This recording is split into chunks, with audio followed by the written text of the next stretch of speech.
Okay, Mr. Chair, we are now live, so I will turn things over to you. Okay, thank you very much. I have it at 9:34, calling the meeting officially to order. The approval of the agenda, you received the agenda. Are there any additions or deletions that we need to make to the printed agenda?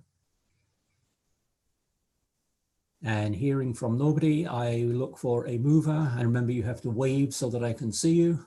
That was Jane and William. Thank you very much. Moved and seconded. Discussion on the approval of the agenda. Seeing none, those in favor.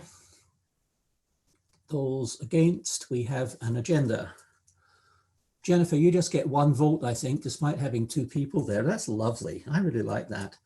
Confirmation of the minutes. You have the April 15 minutes.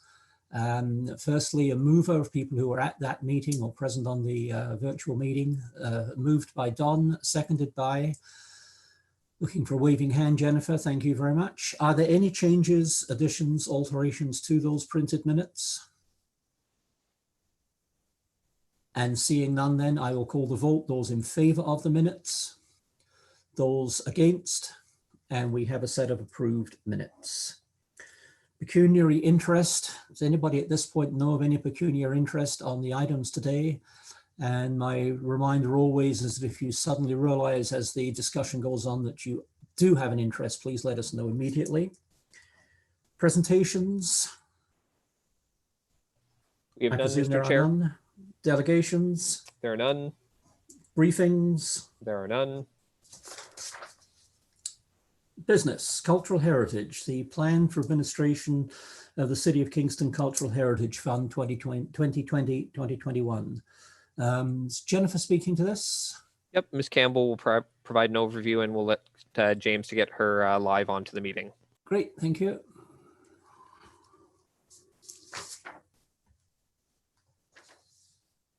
Thank you, and hello, everyone. This report is to bring forward the administrative plan for the Cultural Heritage Fund from the City of Kingston. This fund amounts to $396,000 in 2021, and it is as administered, on behalf of the city by the Kingston Association of Museums, Art Galleries, and Historic Sites. And this is a consultation right now. So this plan has been put together by CAM and approved through their board. But this is an opportunity to receive input from the committee, which would then be incorporated into a plan if needed, which would be reapproved by that board and then sent to council for final approval. I did want to share with the committee that Jane, very close eyes on this document, did note and send me a note yesterday letting me know that there was a typo. So if anyone had concerns in section 4.3.3, which talks about the reporting requirements of organizations that receive funding, there's just some dates there that need to be updated. So we will make this change, but interim report would be submitted by July 15, 2021, as was indicated in the plan. But point 2 under 4.3.3, where it says final report to be submitted by March 15, that should say March 15 of 2022. And in the paragraph, the third paragraph that follows, it talks about if funds are not used, when would they need to be returned? And they would need to be returned by December 31st of 2021. So thank you, Jane. We've made those notes and we will make those amendments to the document before it is reapproved and sent to council. If anyone has questions about any of the content of either the admin plan or the updates regarding COVID-19 impacts on community museums, I'm certainly able to speak to those. Thank you. Thank you, Dr. Campbell. Questions, comments, thoughts? Councillor Doherty.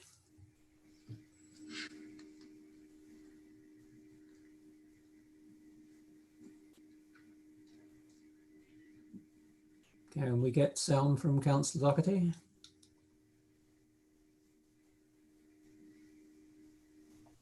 Yep, I think it's just a bit of a delay, so. Okay.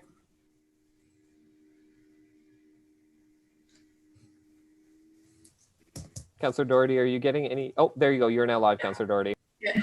At first it said that the host is not allowing me to unmute myself, so I had to wait for you to invite me to unmute. Anyhow, it's a learning experience, all of this. No, so Jennifer, you just invited to speak to how COVID will affect things. So I wonder if you could actually do that, if you could expand on that a bit, please. Yeah, I'm certainly in the report. One of the things we wanted to capture both for the committee and eventually for council is how the funds that had been awarded last year through the previous grant cycle were being managed in this moment. And at this time, what we have been working with CAM to do with community partners who've received either operational or project funding is to try to, one, capture the impacts that they're feeling as a result of the COVID-19 closures that have happened for those organizations in particular. Funding that has been granted as part of operational support has continued. There has been no alteration to the awards that were made. And this is because this is essential money for these organizations to be able to sustain themselves in this moment. And so those organizations are continuing to use their funding to speak to collections, planning programming. Many of them are involved with Tourism Kingston on ensuring their websites are updated and the like. This is really important and meaningful work for them to be able to be part of a reemergence scenario whenever public health gives us direction that museums can participate and do so. And so the operational dollars, we're asking groups, and CAM is asking them to report on how they've been impacted and what the revenue losses are, et cetera. For project grants, where projects have had to either be canceled or postponed as a relation to the impacts of COVID-19, we've been working through CAM with organizations, and CAM has been taking the lead to ensure that postponement strategies are brought forward, identifying what the impacts are and how the project would move forward in this new normal, if you will, and how it may not be able to move forward. So some projects will be perhaps canceled as a result. And we outlined with those fund recipients that any cancellations, we would allow them to use the fund to pay for costs incurred to the point of cancellation.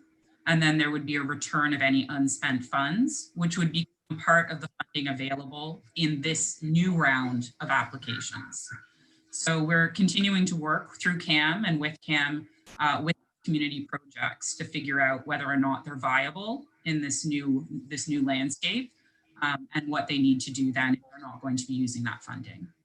And I would just finally note, sorry, Councillor, just wanted to add that we also recognize that going into this fund cycle, we anticipate that as part of the application package this year, groups would be asked to speak to what their contingency plan or considerations will be if we start to look at continued impacts or potentially second waves of impacts that we can't understand in this moment, but we know might occur in 2021. Thank you. Councillor Doherty. Thanks, Jennifer. That is good feedback. And also, I'm not sure if you can answer this one, but just out of curiosity, I noticed a lot of the museums have gone online, and Visit Kingston really tried to get the word out that a lot of online tours were available. And I just wonder if you know how successful they've been, and just to keep people still aware that we have these programs out there. I think it's challenging to speak to any one specific site's offerings, but you are right. Visit Kingston has started a museum from home aspect of the Together at Home campaign, and I think a number of sites have participated, including our own city sites, and we have seen variable amounts of traffic. Certainly at the beginning, when people were first sent home, we saw a lot of traffic online. Things started to quiet a little bit, and I think people are now kind of finding a niche, if you will. But we do still see uptake on those initiatives and those efforts, and I know that Kingston Association of Museums, Art Galleries, and Historic Sites is also working with each of its museum members and historic site members to organize online experiences or offerings as well. I think we talk a lot about digital burnout and fatigue in these moments. And so I think we're all grappling with what is the right offering and how do people want to receive information or things to do. Thank you. Thanks. Don, I believe you had a question. Comments. I think this plan has already been well researched, and there's been a lot of consultation with the stakeholders, and it's a question of how much this committee can add, can contribute to the discussion. However, this committee has cultural heritage and heritage assets working groups, and I didn't see an explicit statement that they have been consulted before it came to this committee. Was that the case, in fact? Thank you, Don, and through you, Mr. Chair. You're correct. In an ideal world, we would have brought this report for consultation with those working groups in consideration, particularly the Cultural Heritage Working Group, whose mandate does include, community education and supporting expanded programming and the like. Because of the impacts that we've seen with our capacity to mobilize working groups and the like, the timing didn't really align in this moment to do so, but in the future, certainly that would be one of the consultations that would occur. So in this case, no, they were not consulted. In future cases, certainly we would hope that they would go through those working groups before being brought to the committee. Thank you very much. Good, thank you. Other questions? Seeing none then, Jennifer, do you have any last thoughts? Thank you for presenting this. No, thank you all for your considerations. If anyone does find any other clerical concerns, again, thank you to Jane. No matter how many eyes see a document, there's always something to catch. So please feel free to send those along. I'm happy to make those updates, before the end of the week. Thank you. Good, thank you very much indeed. On to 8B, policy development, to heritage assets, and so on to stat business, starting with 66 Brock Street. Ryan, is that you introducing it? Mr. Chair, I believe this presentation is actually going to be conducted by another planner, Tim Fisher. So okay. James is going to get the screen shared, and I will unmute Mr. Fisher's microphone if you just bear with me one moment. All right, Tim, you are now live, and James is just getting the presentation up, so you may start when ready. Thank you, Mr. Chair and committee members. My name is Tim Fisher. I'm one of the planners in the planning department, helping out with Ryan in the heritage department right now. So this is my first presentation. I was kind of hoping that there was another presentation before me so I could follow suit. However, if you've got questions, please feel free to ask. So we are dealing with 66 Brock Street, application number P18. Oh, can you just go back there just for a second? Okay. So P18-024-2020, designated under Part 4 of the Ontario Heritage Act. And this application is application for alterations for a new sign. Next slide, please. The property is actually west of King Street, between Brock and Clarence. Okay, next slide.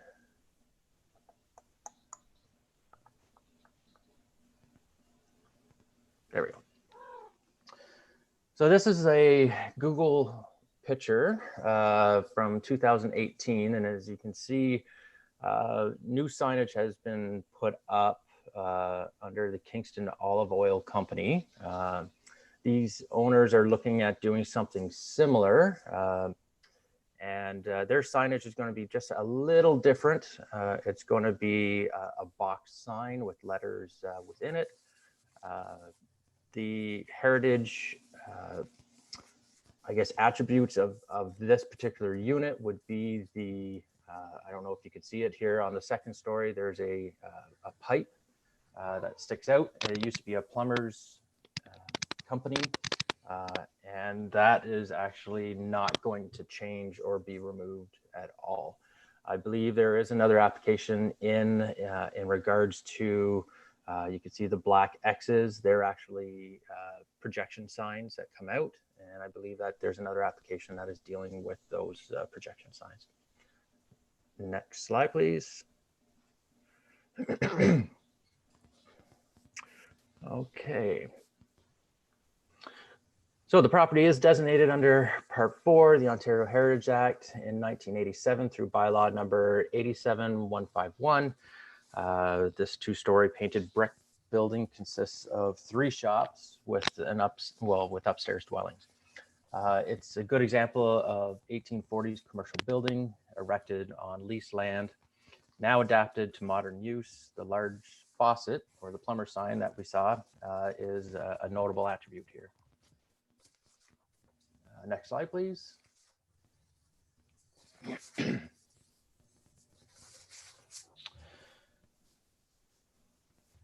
So as you can see, the unit on the right, they are looking at putting up the signage, which is below here, Martello on Brock. It's going to be located just above the doorway, which is again similar to Kingston olive oil. The colors and such seem to blend in quite well with the structure, and it doesn't detract at all from the heritage aspects and such from the structure. Next slide there, please.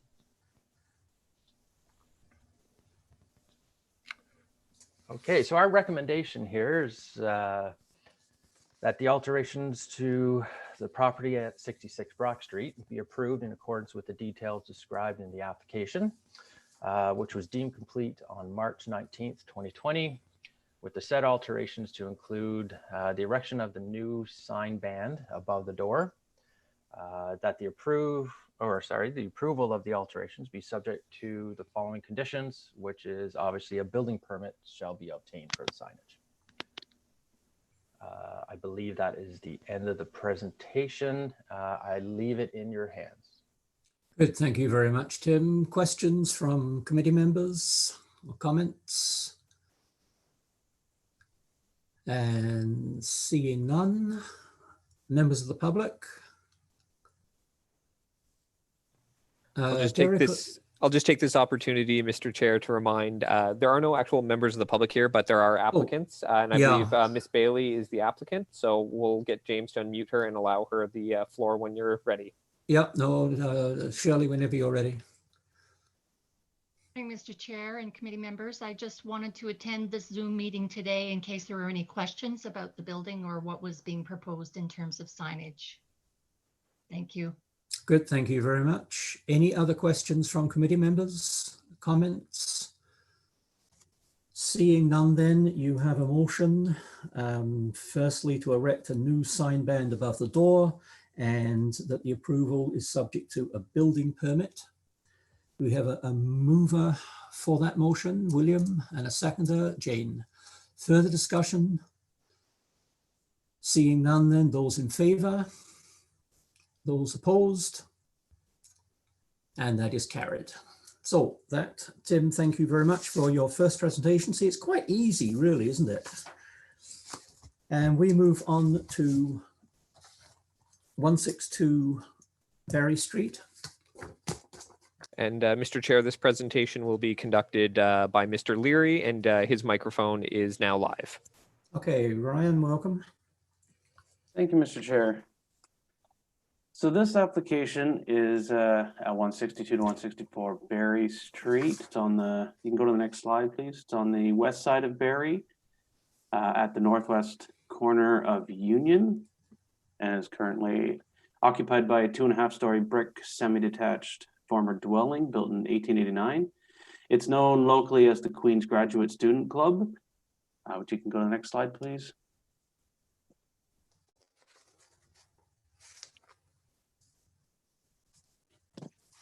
And this is a close-up view, corner of Barrie and Union, immediately adjacent to City Park. One more slide, please.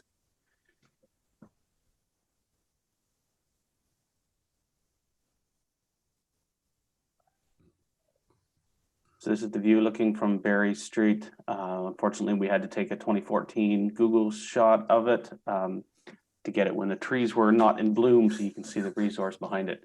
And then the next slide, please. So this property is designated under Part 4 of the Heritage Act. It was designated in 1996.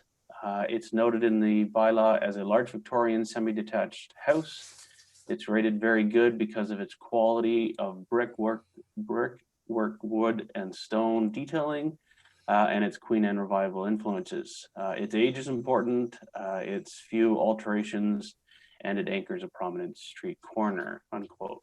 Some of the attributes of note, as you can see, are the two-story bay windows and cornice, the decorative brickworks with terracotta insets, and the rounded veranda with its fine woodwork. Next slide, please. So what's before the committee today is an application under Section 33 of the Heritage Act to request approval to remove and replace the existing barrier-free access ramp at the building's front entrance. According to the applicant, the current ramp does not meet provincial or universities' minimum standards for accessibility and is in poor condition.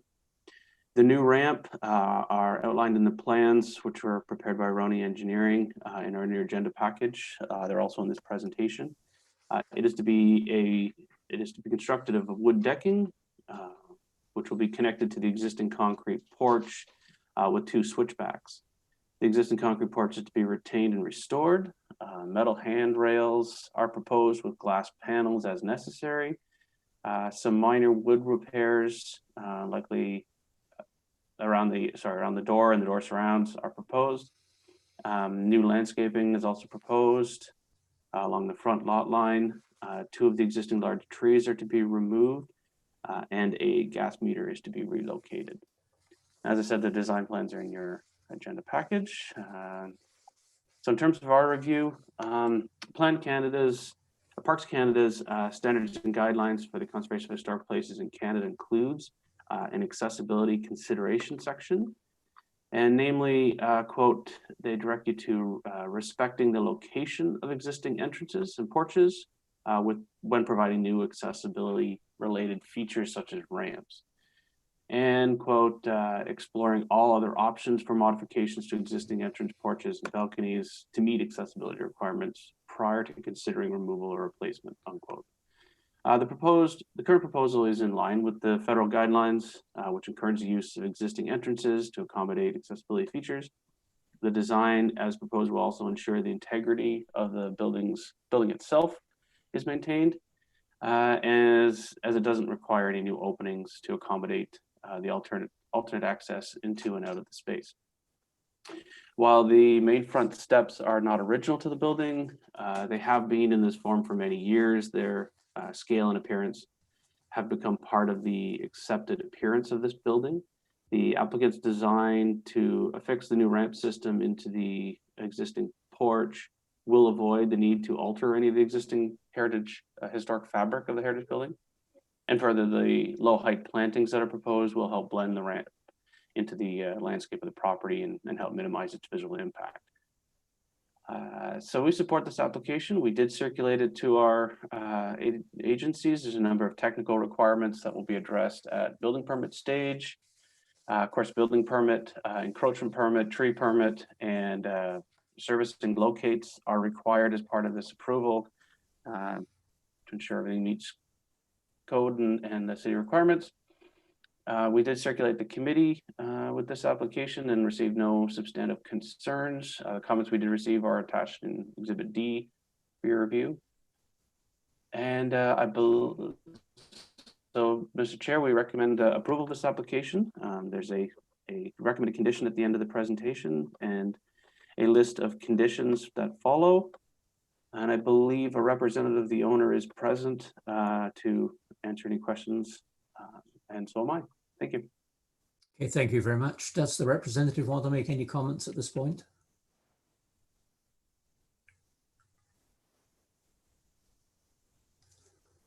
I'll remind those in attendance, if there's anything you do wish to speak to, use that raise hand function. If not, then that's fine, and we'll allow. Oh, I believe, yes, I've got a hand up from Mr. Roney. Oh, from Roney, so, yep. Yep, so we'll let go to James. Chris Roney then, please. Yep, James has unmuted you, so go ahead. Hi there, thank you very much. And I won't take the committee's valuable time. I think that the report that you have prepared by the planning department has summarized our intent. The building, which is known as the Grad Club, is a student-run non-profit organization. It's a restaurant, a study, and a meeting facility that is utilized by the students, the faculty, and the general public in the area. And the problem is, it's one of the very few buildings on campus that is not barrier free. That previous ramp, it's straight, it's very steep, and in fact, it's dangerous. You can pick up quite a speed coming down that ramp, and it dumps you right out onto Barrie Street.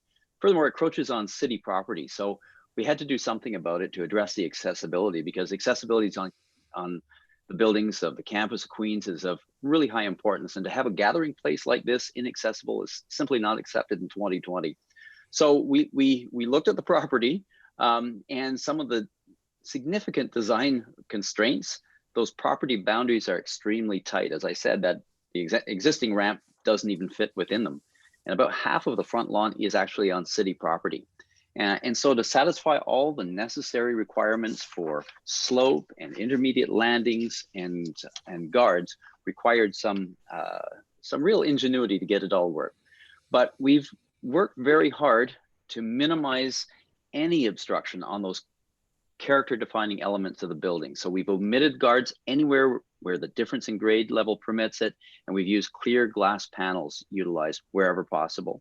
And we're also actually, I think, improving things in that existing concrete block porch that's there is not historically sensitive to the character of the rest of the building and is in very poor condition. So we're addressing that, and it'll actually be concealed in the final work.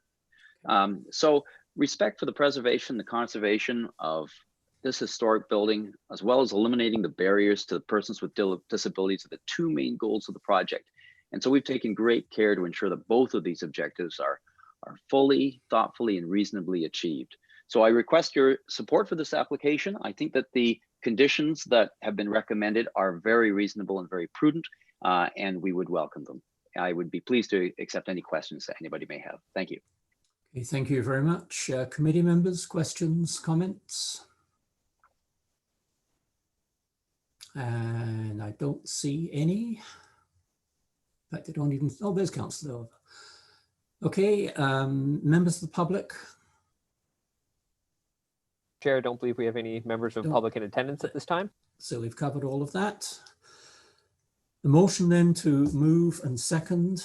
James, can we get back? Actually, it's a 2 slide, so you may do better to do this on paper. You have a recommendation of 6 parts and 8 conditions. Do you want me to read them all the way through? Mr. Chair, I think James will pop them on the screen. There'll just be a bit of, there'll just be a bit of a delay, so they'll be up momentarily.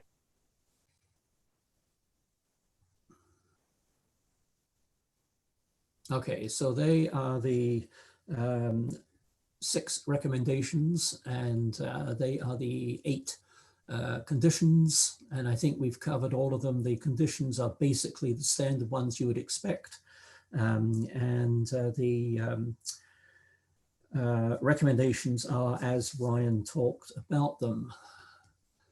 And I need a mover and a seconder, and so I'm going to need, James, a screen with everybody on it if I can. Thank you very much. Mover for this as printed, Councillor Doherty, and a seconder. Jane, thank you. So it's now on the floor for further discussion, deliberation. Does anybody want to add? Oh, you're a lovely group this morning, aren't you? Goodness gracious. Last chance. Okay, we'll look then for a vote on those 6 recommendations with the 8 conditions. Those in favour? Those opposed? And that is carried. Thank you for presenting that one. We move on to part 5.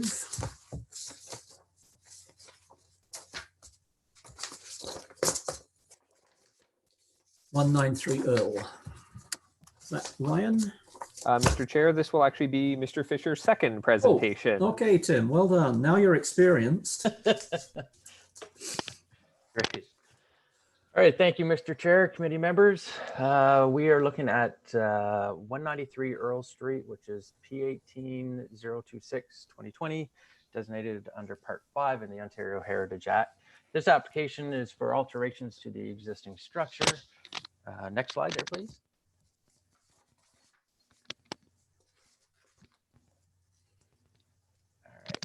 So this property is in between Barrie Street and Clergy Street East, north on Earl Street. It's right across from the church there, from Barrie. Next slide.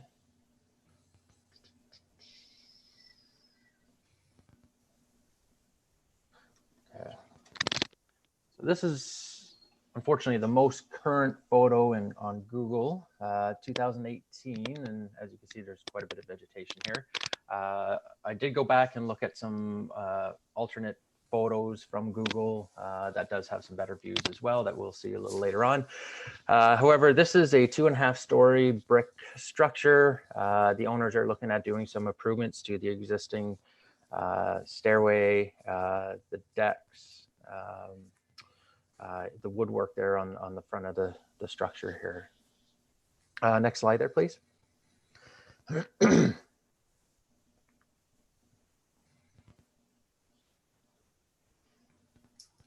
There we go. So in 2009, with a little less vegetation here, you can see the woodwork on the front porch and on the second story. You see the balusters there. And what they're looking at doing is repairing the porch itself and the upper portion, and replacing with similar materials and styles as well too. Next slide. I believe this one is. Here we go. So the structure is designated under Part 5 of the Ontario Heritage Act in 2015, which is rated significant in the old Sydenham Heritage District. The subject property contains a large complex structure. The structure, municipally addressed as 193 Earl Street, does not appear on either the 1875 bird's eye view of the city directory on the fire insurance plan. However, it was occupied by Alexander Robinson. The basic form of the house is in a common late 19th century pattern of an off-centered entrance sheltered by a wooden porch, the roof of which acts as a balcony for a second story door, as well as a multi-story bay window with a gabled roof balcony. So what they're looking at doing is replacing the wooden porch here, and they are not touching the bay window. Let's see here.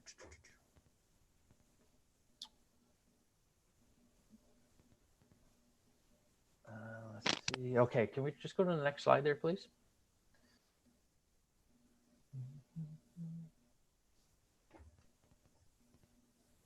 Here we go.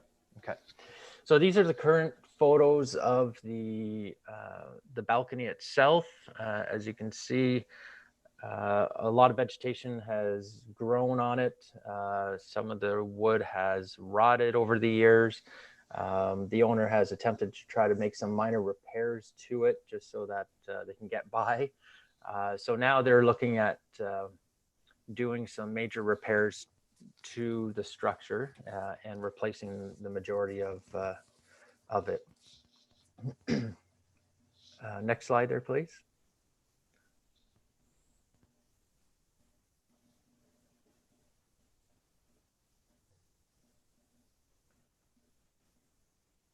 Okay.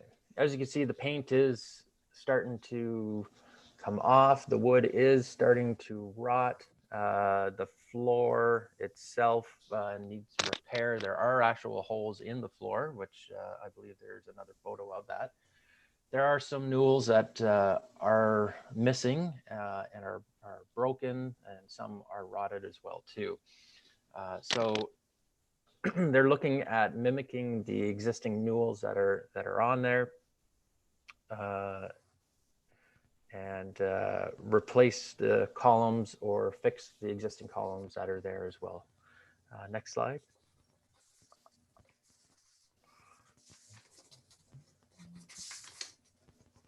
So here we can actually see some of the damage that's been done. You can see the paint over the years is starting to come up. There's been some patchwork on the floor itself to cover some holes. So obviously all this will be cleaned up. Next slide.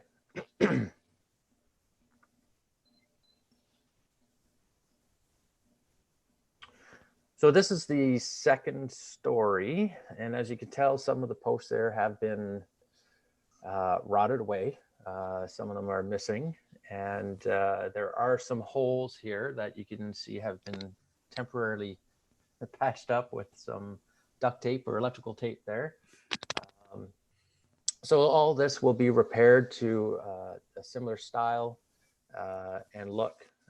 And I think the changers are actually going to improve the look of the house and the character of the house from the street. Next slide there. Should have another set of photos. There we go. So they did take one of the posts or one of the newels there from the balcony, and they are going to mimic this type of spindle and reuse these for the replacements. Next slide.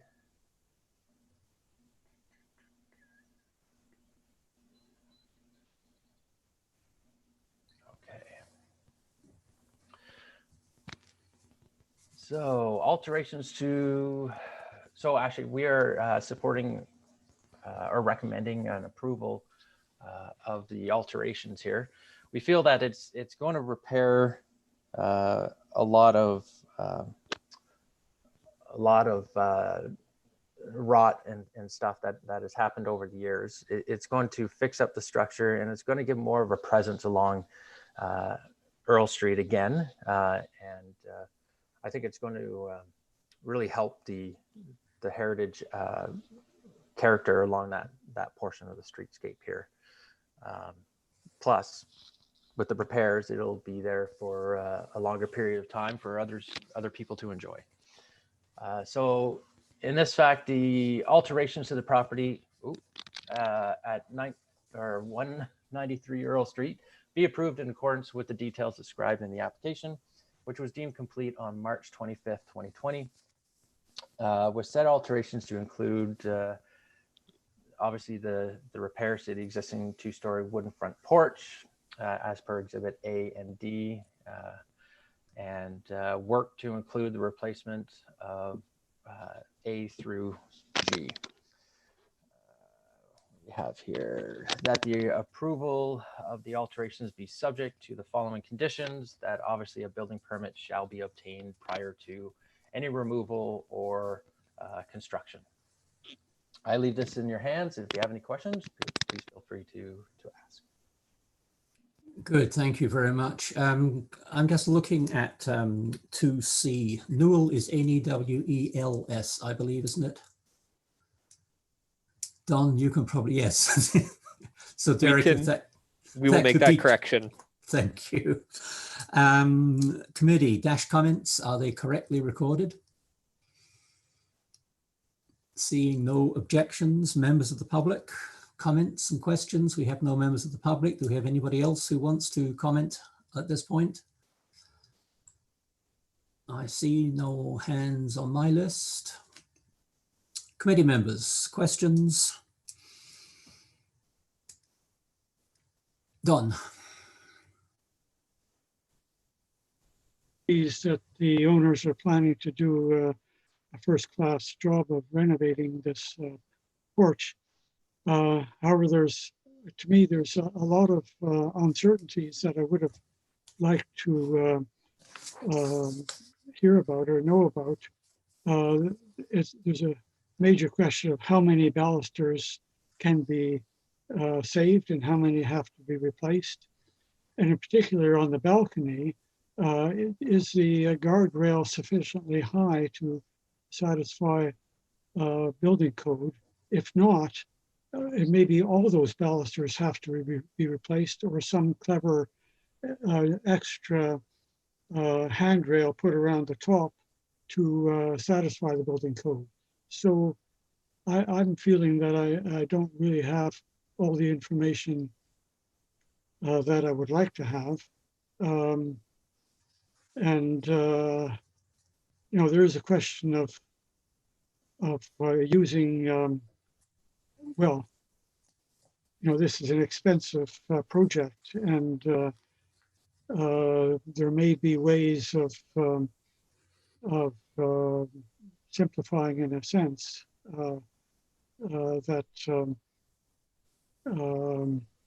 you know, the committee could give advice on, but unfortunately in this kind of application, we never really have a chance to have a real discussion with the owners and the contractors. So Tim, does the height of the everything there fit with current regulations?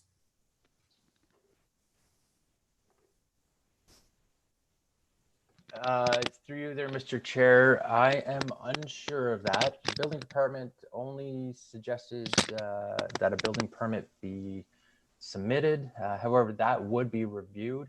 I do know in some other circumstances where if rails are being replaced, that they may have to be altered slightly to meet building code.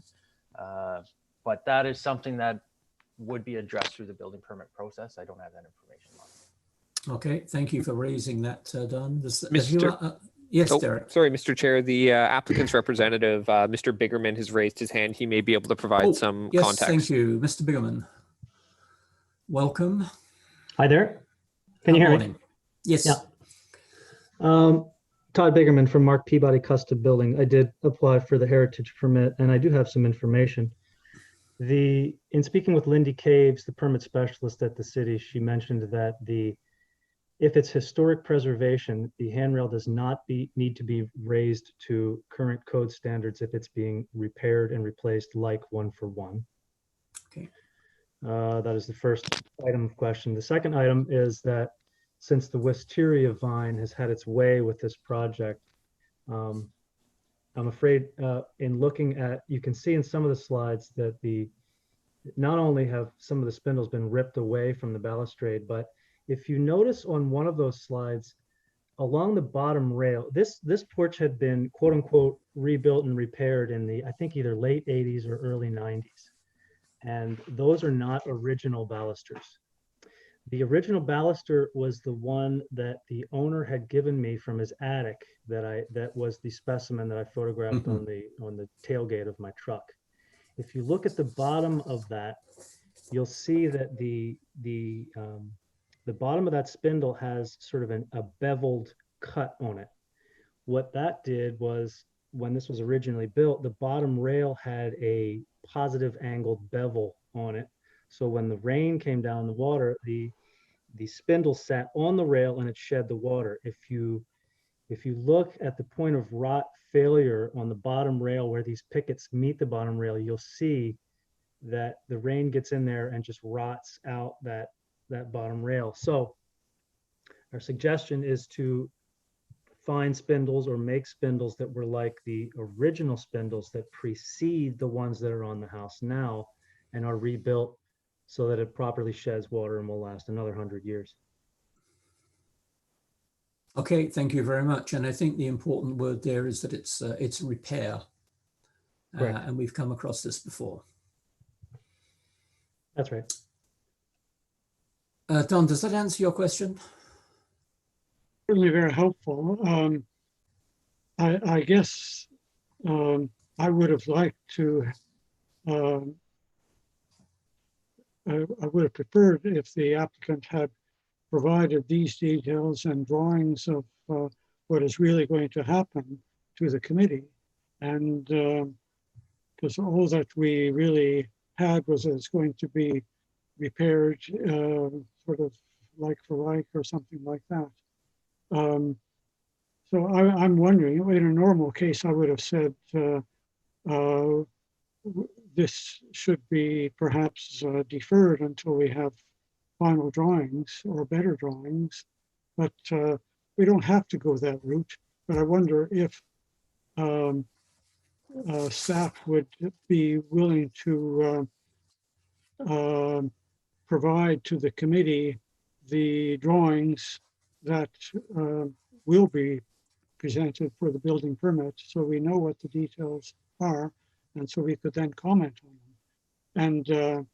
And I guess I didn't mention it, but I hope another condition of this application should be that the wisteria vine disappears, because that's really not a good thing. That's been a big problem. I think the applicant and the representatives are hearing you on this, and also Brian is certainly hearing about us liking to see the final drawings on this, even in an informal situation. So thank you. Other comments, questions? And I'm seeing no. I believe William, Mr. yeah. Kelly Heineman has his hand up. Yep. William? Hi, thanks so much. A great job to do. It's like one of the biggest problems that I've seen here is the vegetation growth in reference to the structure, and they look like vines. I'm not certain of it, but I think the elimination of that growth may help for the future preservation of that structure. And I'm wondering if that's the case. Are they going to be removing all that vegetation that seems to be strangling the article that we're speaking of? Thank you. Either Tim Fisher or Todd, can you answer that one, Todd? Yes, sir. The wisteria vine will go to the wisteria vine place in heaven. Good. Excellent. Other comments? Oh, and one more thing in response to Don, we're happy to provide drawings to the committee. When we applied for this, I applied to Ryan, and I thought that it would be a one-for-one permit, but then Ryan put us into the meeting with you all. So I hadn't prepared drawings because I didn't know if we were going to have to go through the whole permit process to repair, because I didn't know what the status of the structure was. So it was a sort of a last minute, oh, I guess we're going to be in the meeting and we're going to go for permit. That being the case, I hadn't produced drawings yet, but we'll produce drawings for permit and we'll furnish drawings to you at the same time. Okay, thank you very much. Other committee members with their comments? Otherwise, I get to ask for your final comments, which will be included in the final exhibit of the staff report. And I think we've made those basically about the vegetation and liking to see final plans. Mr. Chair, I believe Jane had her hand up. Jane, I'm sorry. Yes. Yes. In the description of the proposal, color options will be confirmed shortly. I just wondered if we have an update on that.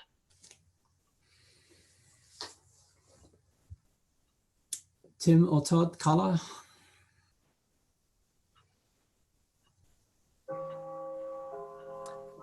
Oh, Mr. Biggerman has his hand up there, Mr. Chair. Okay, Todd.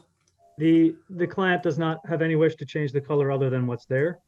So we'll be replacing it with the same color. Okay, thank you. Others? Seeing nothing, I don't think.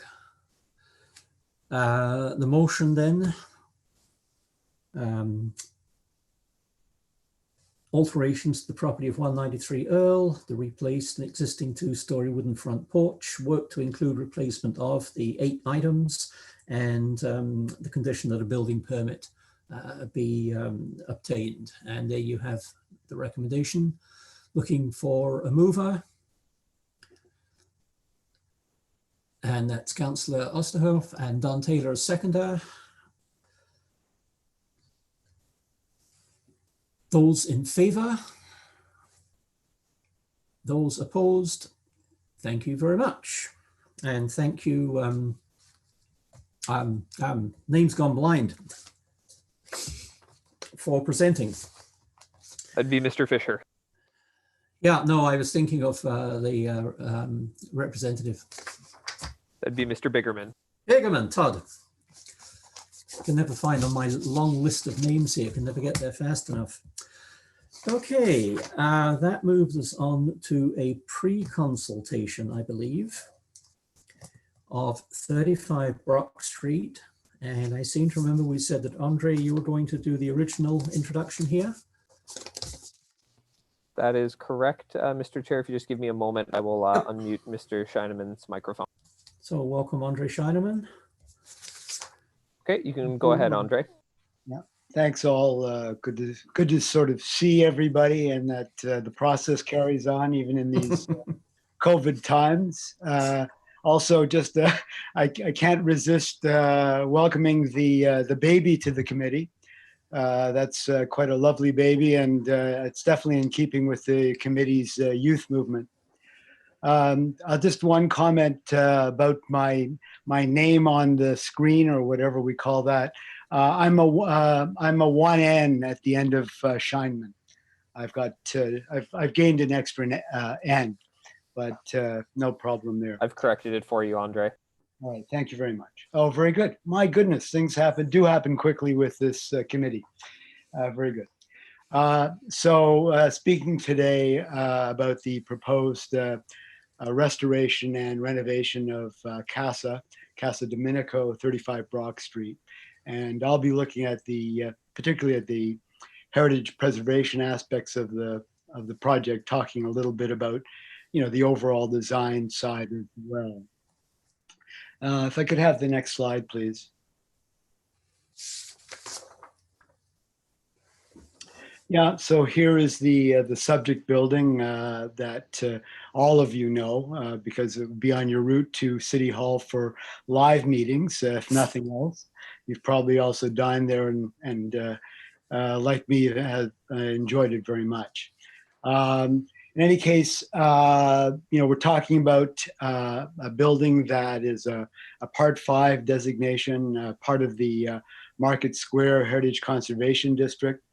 Originally, the district designated in 1985, and then with a review and update to the Heritage Conservation District Plan in 2013.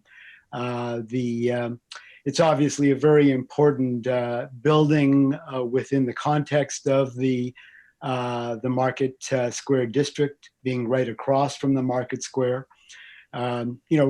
Essentially, we're really talking about the heritage core of the city. The market, being part of the original town plan in 1784 and active since 1801. So the lots along Brock Street and on Market Street, etc., were coveted right off the bat. So there was a building here from about 1820 on, but all those structures were at that time circling the Market Square, were timber frame.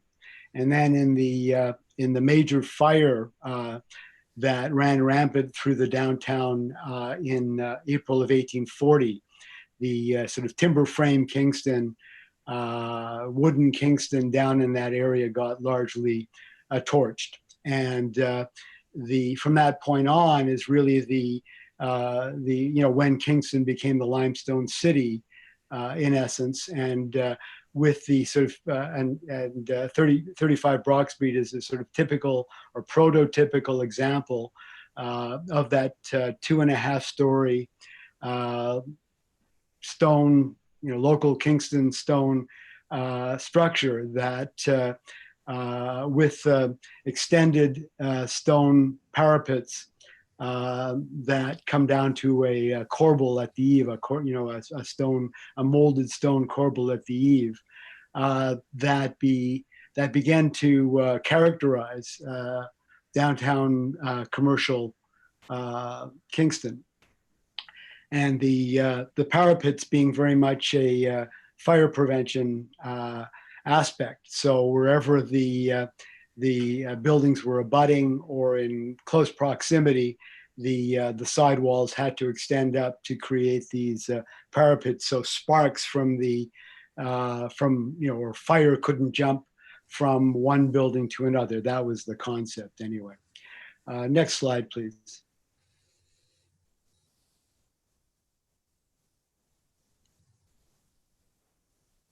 So just so we're looking at lot 49, again, right across from the market square. The building, so the building that we're dealing with, built on very soon after that fire, and here it's seen in the 1850 Gibbs map of the city, a detail of that map. Next slide, please.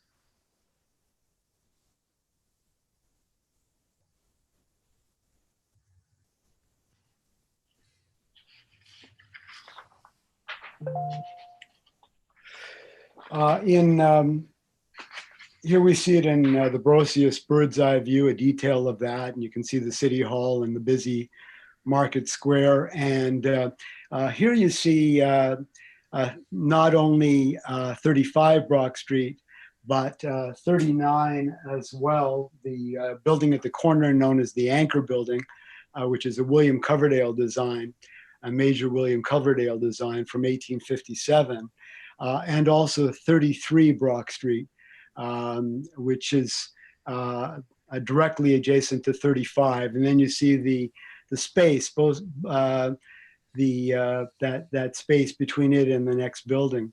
And essentially both 35 and 33 Brock Street were, for a large part of the 19th century, hotels. And that would appear to be a stable yard that's adjacent to 33. And that gives us kind of our first view of some kind of image of the elevation as we look in axonometric view here. Next slide, please.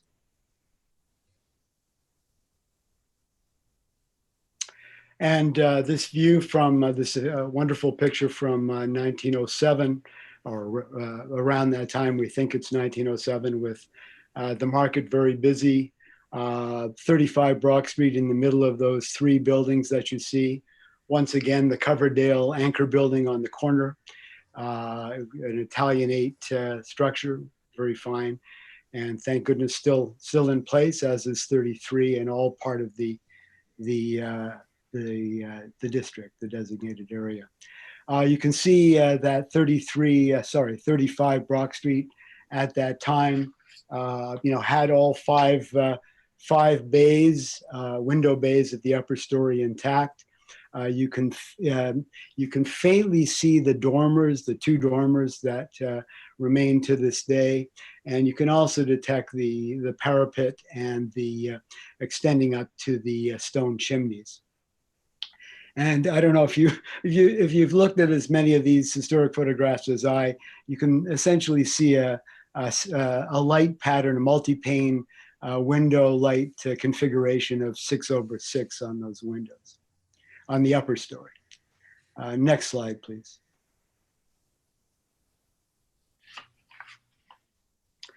And of course, so the building was very much in its original form right through the period till about the 1960s.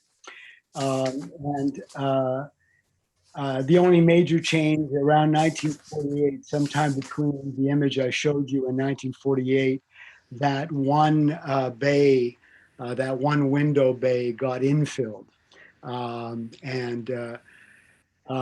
then in the 1960s, in a renovation for a restaurant, and the Canton restaurant, that facade took a beating, and you can see that essentially you have angel stone across the storefront area, with the openings kind of shifted as was seen to be needed by that particular owner at that time. You can see the windows with the bottoms infilled and the slider type units of that period. You can see that even the niche, because of the applied material over the face of the upper part of the front, you've even lost the niche for that that fourth opening among the five. And and the exhaust duct for the restaurant extending right up the wall. So and I think it's important to really regard this this image, because when we look at Casa today, and as per that original slide that I showed you of the building, we're really looking at the work of the people who created that heritage appropriate treatment that took off the angel stone, took off the metal cladding, reopened the windows, and that's as recently as Casa, as the restoration for Casa itself. So I think it's important to keep that in mind. Next slide, please.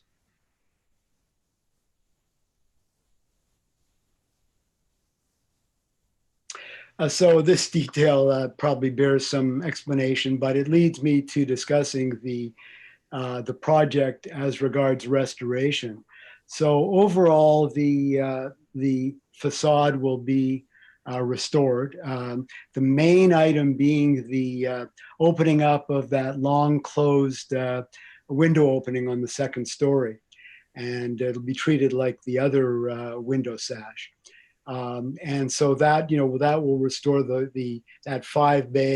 true five bay upper story and the rhythm of the windows. As well, there'll be heritage masonry, the stone conservation, which is especially important at the corbels and the parapets, but also is needed along the even just in the coarse stonework, the regularly coarse stonework of the facade. The roof, which was originally going to be, it was originally thought would have to be replaced, and that was the sort of initial consideration of the design team.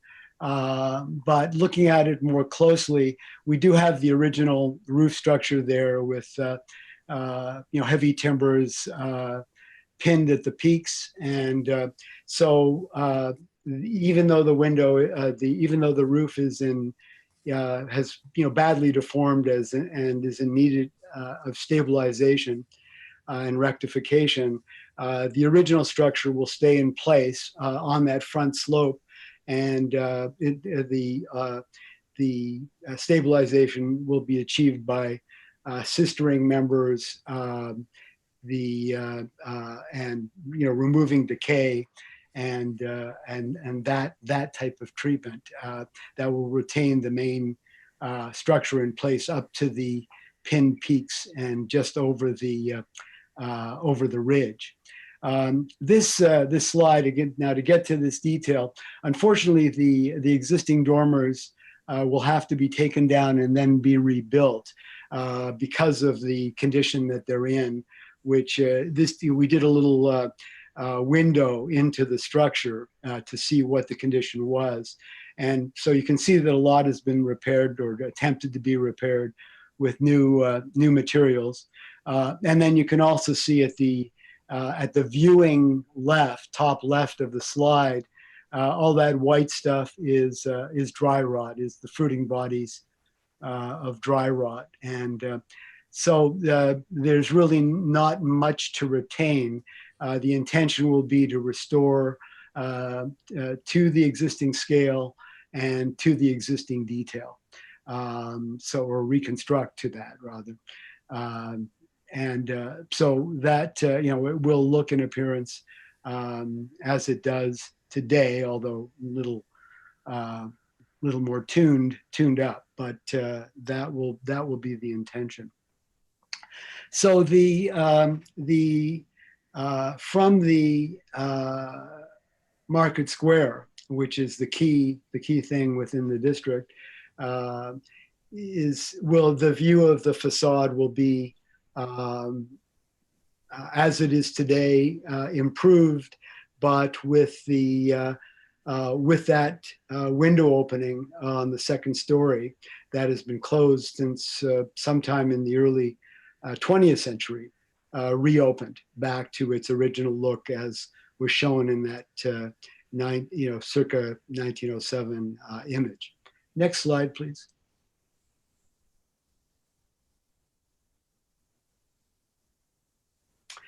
So again, speaking to the project generally, I just want to, I'm not sure if Sandy will want to comment on it, but following my presentation, but just to comment on the overall project.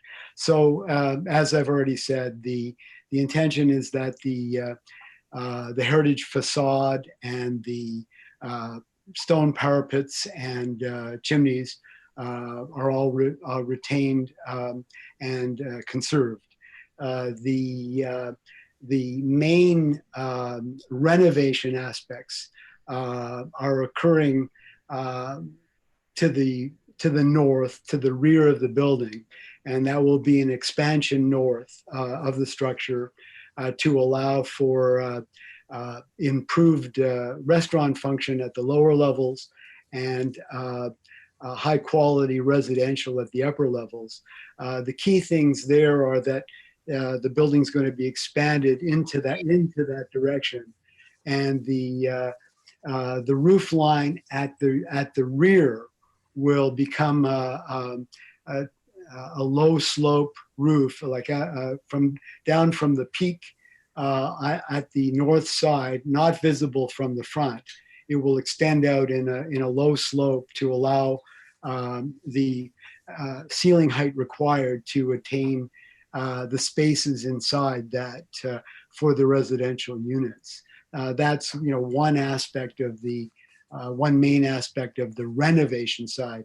The other key aspect, which is again unseen, is the excavation below grade for a true basement area, and that will be within the existing structure and also obviously extended out to the new foundations for the addition. So obviously this kind of work has to be done very, very carefully, particularly working within an existing stone foundation, and the engineers are very aware of that. Looking at the project with regard to what the statement of cultural value from the 2013 review classed as its major heritage attributes. We talked about they listed the rubble stone facade divided into 5 bays, which we've talked about. And here we gain, by opening up that window, we regain that true 5 bays. And the second floor window openings with flat-headed segmented arch and stone sill will all be retained and obviously and conserved. And new windows will go in, but they'll be heritage appropriate. I believe the intention is 6/6. 6/6 units will be restored there. And remembering that the units that are there now are from the 1990s or later. They're not original windows at all. Now, this third point, the shed roof with sidewall parapets and 2 gable-style dormers. Well, I question the use of the term shed roof because obviously it's a gable roof with fire parapets. But I'm thinking that maybe the consideration was that it's that front slope that's very important to the retention of that front slope with the dormers. That's so important to the building's place within the Heritage Conservation District. And we've already talked about the reconstruction of the two dormers. If I could see the next slide, please. Next, please.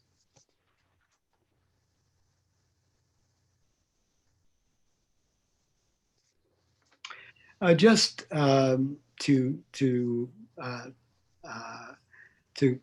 complete this, the standards and guidelines for the conservation of historic places in Canada, as you know, lists the sort of three major kinds of treatments.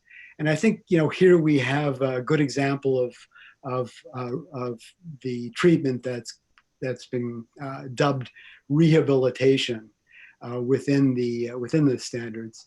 And I'll just read some of the salient points.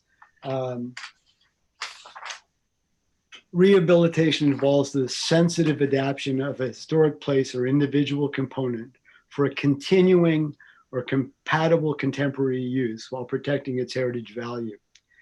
Rehabilitation can include replacing missing historic features. And this is, I would class the opening up of that now blind window opening. And then if we look at the next point, consider rehabilitation as the primary treatment when A, repair or replacement of the deteriorated features is necessary. And we've talked about that with regard to the dormers.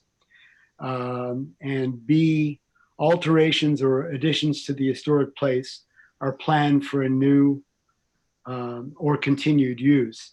And that's what we have here, where we have continuing use, obviously, with the restaurant, but the need to improve the residential component to have the property be viable going into the future. And then C, depiction during a particular period in its history is not appropriate, and we're not trying to do that. Rehabilitation can revitalize historic relationships and settings, and is therefore more appropriate when heritage values related to the context of the historic place dominate. And when we talk about a heritage conservation district, that's really what we're talking about. So this building is obviously an important building in its own right, but it's really within the context of the heritage conservation district that it has its great value, that the whole is more than the sum of the parts.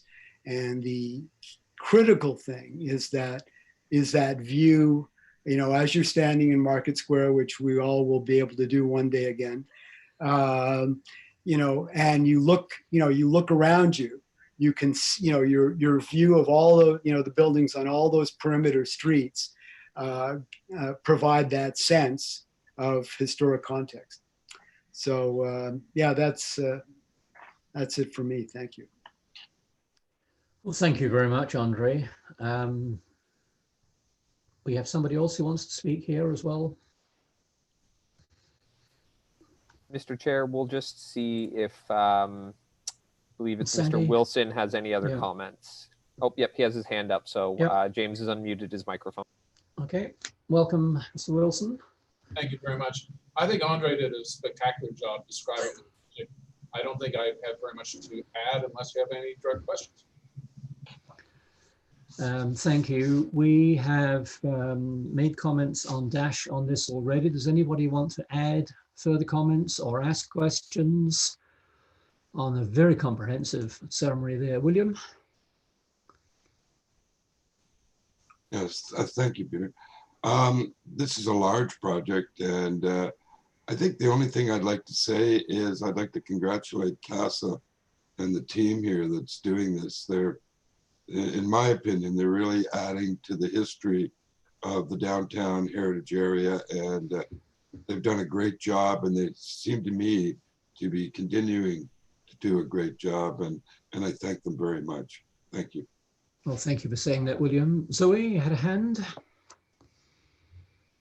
Yes, I have a question. I'm wondering why at this specific time, all of these changes are being asked to be made. Is there something that's changed recently, or new funding has come available for something like this? I'm just trying to understand the context of the situation a little bit better.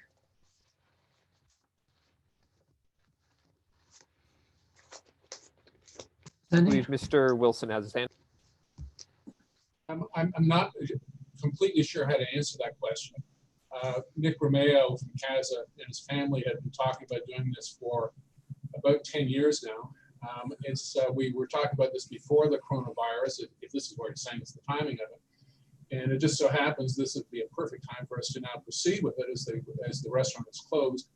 We'd always planned to close the restaurant to do these renovations. And so it makes increases the functionality of the restaurant. It also adds the income from 4 high-end residential units on the upper floors. So it makes great sense for Nick Romeo and his bankers, as a matter of fact. And so I think it's a very practical response to the site and to our present times. Good, thank you very much. This goes on our list of good things to come from the virus, that's right. Other questions, comments? I'm not seeing any further hands. I imagine this will be coming back to us several times. Huge project and congratulations on it. So I think, thank you, Andre, thank you, Sandy, for that. And we look forward to seeing you again on this. Working group reports, there are none. Emergency approvals. Ryan, do you want to say anything on those? Well, Mr. Chair, there were 3 emergency approvals that were approved in the last round. They were minor things. A chimney repair, it was a stabilization on King Street East, a stone wall on King Street East that was a boundary between 45 and 49 that actually suffered damage from a tree that fell during a storm, and a leaking roof on Lower Union Street. All are being repaired back to their original stature and using best conservation practices. Thank you. Good, thank you. And for new committee members, when there is an emergency approval, it usually is, it's looked at carefully by Ryan and his people. And if there's anything that is at all questionable, it will come here. But normally it is as it says, an emergency, and is done as well and quickly as possible. Any motions? I don't believe we have any notices of motion for future meetings. Seeing nothing. Other business? The correspondence, then, you have a copy of the letter from, originally from the National Trust, sent out to just about everybody, and looking ahead, and ask you to at least read that and think of it and reply probably to any one of the groups that are mentioned there if you have further comments on that. I believe that is all of our business, apart from reminding you that we will be meeting somehow on 17th of June, 9:30. I want to thank, and I hope this goes in the minutes, Derek and James for the extra work they're having to put into to produce these. And I know they were working last night and they're back on the job again tonight with council. And unless there's anything I have forgotten, look for a motion for adjournment. Seeing Jane, first of all, thank you very much, and Matthew. Those in favor of adjourning? Good, thank you all very, very much. Best wishes, keep safe, etc., etc. Little one, you've been wonderful, Jennifer. You've done very well. There we go. Good, thank you all. Take care.